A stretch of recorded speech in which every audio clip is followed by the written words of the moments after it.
Hi అండి, welcome to Gundamma కథలు. ఇవాళ మన రెసిపీ వెట్ మంచూరియన్. ఇది ఫ్రైడ్ రైస్లోకి చాలా మంచి కాంబినేషన్ అండి. దీనికోసం ముందుగా నేను క్యాబేజీని తురుముకున్నాను.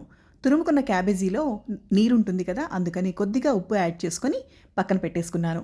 ఒక 10 మినిట్స్ తర్వాత క్యాబేజీలో నుంచి నీరు చూడండి ఎలా వస్తుందో. ఇలా కొంచెం కొంచెంగా స్క్వీజ్ చేసుకుంటుంటే నీరంతా కూడా పోతుందన్నమాట. క్యాబేజీలో నీటి శాతం ఎక్కువగా ఉంటుంది కాబట్టి ఇలా స్క్వీజ్ చేసుకోవాలి.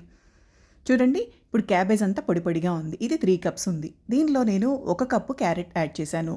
అలానే 2 బాయిల్డ్ పొటాటోస్ తీసుకొని వీటిని కూడా మ్యాష్ చేసుకొని వేసేసుకున్నాను. ఇందులో అల్లం వెల్లుల్లి పేస్ట్ 1/2 స్పూన్ యాడ్ చేసుకోవాలి. అలానే రుచికి సరిపడా ఉప్పు, ఎందుకంటే ముందుగా మనం ఆల్రెడీ ఉప్పు వేసాం కాబట్టి చూసి వేసుకోండి. అలానే 1/2 స్పూన్ పెప్పర్, 2 టేబుల్ స్పూన్లు కార్న్ఫ్లోర్ యాడ్ చేస్తున్నాను. అలానే 2 టేబుల్ స్పూన్లు మైదా కూడా యాడ్ చేస్తున్నాను.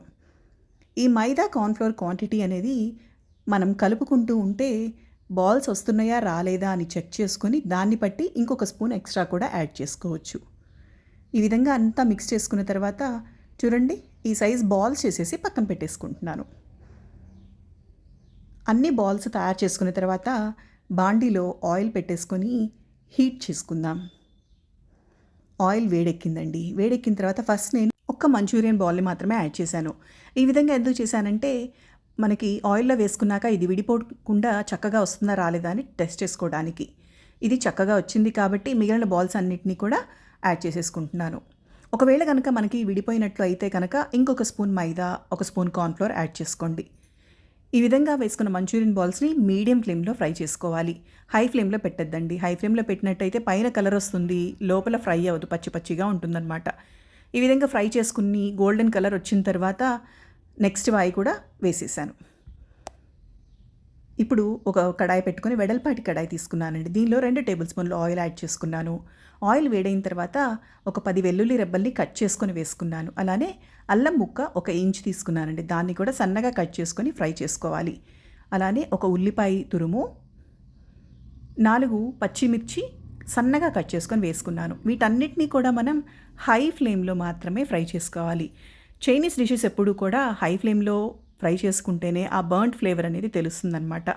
ఇందులోనే ఉప్పు అలానే పెప్పర్ కూడా యాడ్ చేసుకున్నాను. స్పైసీనెస్ అనేది మీ రుచికి తగ్గట్టు యాడ్ చేసుకోండి. ఇప్పుడు red chilli sauce 2 tablespoons add చేస్తున్నాను. అలానే soya sauce 1 tablespoon, tomato ketchup 1 spoon add చేశాను. Vinegar 1 tablespoon. వీటన్నిటినీ యాడ్ చేసుకున్న తర్వాత మొత్తం మిక్స్ అయ్యేలాగా ఒకసారి కలిపేసుకోవాలి. ఇదంతా కూడా హై ఫ్లేమ్లోనే జరుగుతుందండి ఈ ప్రాసెస్ అంతా కూడా. ఈ విధంగా ఫ్రై అయిన తర్వాత ఇప్పుడు ఒక 400 ml వాటర్ని యాడ్ చేసుకుంటున్నాను. ఇవి చల్లటి నీళ్ళే. ఈ విధంగా యాడ్ చేసుకొని ఒక్క పొంగు వచ్చిన తర్వాత ఇలా ఉడుకు పట్టడం స్టార్ట్ అయిన తర్వాత మనం ఫ్రై చేసి పెట్టుకున్న మంచూరియన్ బాల్స్ని యాడ్ చేస్తున్నాను. మంచూరియన్ బాల్స్ యాడ్ చేసిన తర్వాత ఎక్కువసేపు కుక్ చేయకండి. జస్ట్ 1 మినిట్ బాయిల్ చేస్తే సరిపోతుంది. ఇప్పుడు ఇందులో 1 స్పూన్ కార్న్ఫ్లోర్ తీసుకొని దానిలో కొద్దిగా వాటర్ యాడ్ చేసుకొని స్లరీని రెడీ చేసి పక్కన పెట్టుకోవాలి. ఈ కార్న్ఫ్లోర్ స్లరీని మొత్తం యాడ్ చేయాల్సిన పని లేదండి. మన థిక్నెస్ని బట్టి చూసి జాగ్రత్త 1 or 2 టేబుల్ స్పూన్స్ యాడ్ చేస్తే సరిపోతుంది. ఇప్పుడు 1 పించ్ షుగర్ని యాడ్ చేశాను. షుగర్ని యాడ్ చేసుకున్న తర్వాత నిదానంగా 1, 2, 3 అలా కొంచెం కొంచెంగా కార్న్ఫ్లోర్ స్లరీని యాడ్ చేసుకోండి. మనకి కొద్దిగా థిక్నెస్ వస్తే సరిపోతుందండి. ఈ స్టేజ్లో నేను స్టవ్ ఆఫ్ చేసేసుకొని స్ప్రింగ్ ఆనియన్స్ అలానే కొత్తిమీరని స్ప్రింకిల్ చేసేసుకొని సర్వ్ చేసుకోవడమేనండి. ఈ రెసిపీ ఎలా వచ్చిందో కామెంట్ బాక్స్లో కామెంట్ చేయండి. వీడియో కనుక నచ్చితే సబ్స్క్రైబ్.